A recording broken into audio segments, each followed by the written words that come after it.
Hey everybody, I just thought I'd do a walk round of the new bike, Honda CRF 1000, otherwise known as the Africa Twin.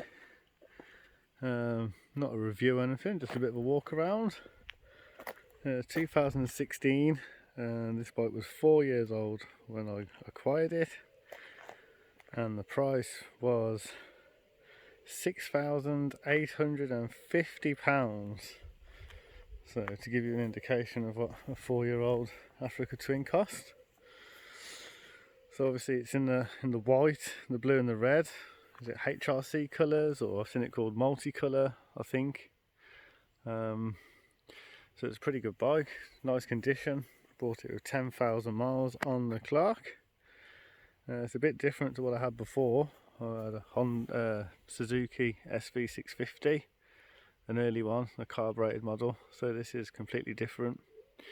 It's quite a tall bike, so I'm 6'1", 6'2", and I struggle to flat foot it both sides, so that's worth considering if you were going to purchase one of these. It's not massively heavy, but obviously the weight can get the better of you if you're tipping it around the wrong way. Nearly dropped it yesterday on the trails. Pulled up and there's like a bit of a dip to my left, and I was meant to put my left foot down. Went down a bit further than I was hoping for, so yeah, a bit of a grunt and a strain and get it back up on its wheels. Now obviously this is the manual version. You can get dual clutch transmission, although I didn't really see the benefit of that for me. So I do road riding and a bit of off-road. I think the clutch is fine. Tyres, it has the Mitas EO7 Plus. Just put these on, so I had like Pirelli Attack, like the road ones on it when I bought it, and obviously they were pretty useless at going anything other than tarmac. So now she's pretty good, she handles pretty well. It's not great in the mud, but then what bike is? Other than that, she eats the green lanes up, no problem. Obviously this has got some sort of crash bars on it. The lights on the front. It's got the pan at the bottom. This one has a centre stand as well. Obviously it's got the engine covers there, which is handy. As I say, I nearly dropped it. I haven't dropped it. I don't know whether the previous owner did. And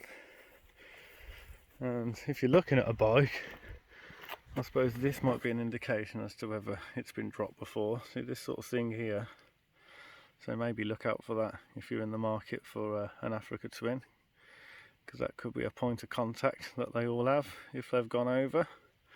I can't really see any other signs of it going over though, so maybe it's just been scraped up a wall, possibly.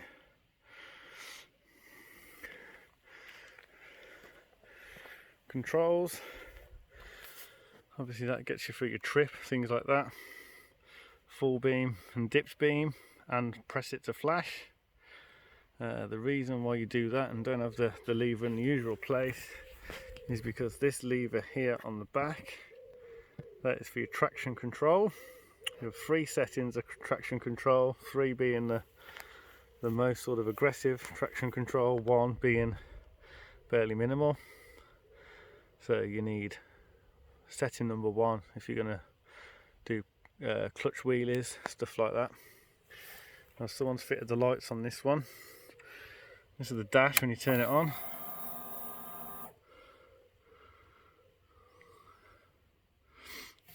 These lights, I'll press that there. Obviously aftermarket fitted, but they do make a nice difference to the bike. Quite bright. And also the ones on the bottom of the wing mirrors, which I'm not massively keen on. I'll try and get those off at some point, but for now it's okay. This one to start, and there you go, she runs pretty well. Traction control indicated by the 3 bars, so setting number 1, setting number 3, setting number 2. say, try and keep it in setting number 1, but I'm not sure if it restarts. I think it just goes back to 3 when you turn the bike on and off, so if you're on the trails, remember that. ABS for the back wheel is up here, push and hold that. And then you can turn the ABS off on the back wheel, so you can slide it around a bit if you need to. Again, that resets when you turn it on and off. Sound of the bike, we'll try and get some exhaust sound for you.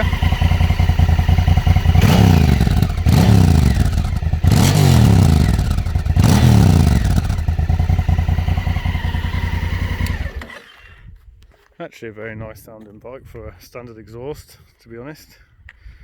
It's cracks and popples, crackles and pops I should say, as you back off on a gear down a hill if you're quite high in the revs. And also the position of the exhaust being up, I think it's quite sort of a bit closer to what I was used to, so you do tend to hear the exhaust a bit more than the previous bike, which is nice to listen to as you're rolling around. So they're good bikes. I'd recommend buying one for sure. Really good on the road. Power, obviously it's 1000cc, but it's a parallel twin, so it's not going to like completely break your neck on acceleration, but it is relatively quick for the style of bike it is. I think really it's at its quickest sort of like, say like 50 to 80. So if you're in like third and fourth pulling up through that sort of speed range, that seems to be where it shines. And it's pretty nimble off-road, as I say. It's not much good in the mud. It does slip and slide around on the front end, but I'm going to say most bikes are going to do that, to be completely honest. It's nice to have that power low down off-road if you like to do off-roading. If you just want it for a road bike, there's nothing wrong with that. They're very good road bikes. They sort of eat up the B roads at a decent rate of knots fairly well.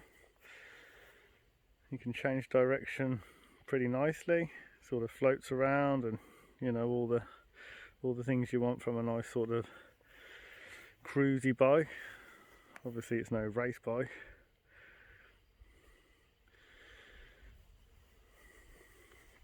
Say this one being a 2016, obviously changed the models.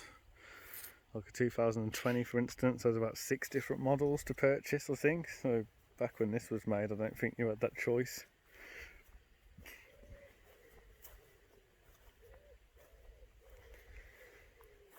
So there you go, that's the Africa Twin. And I'm sure we'll be able to do some road riding with the GoPro on the helmet, a bit more of a road review for you, and also take it on the trails and give you an inkling as to how we get through some stuff down there. Thanks for watching.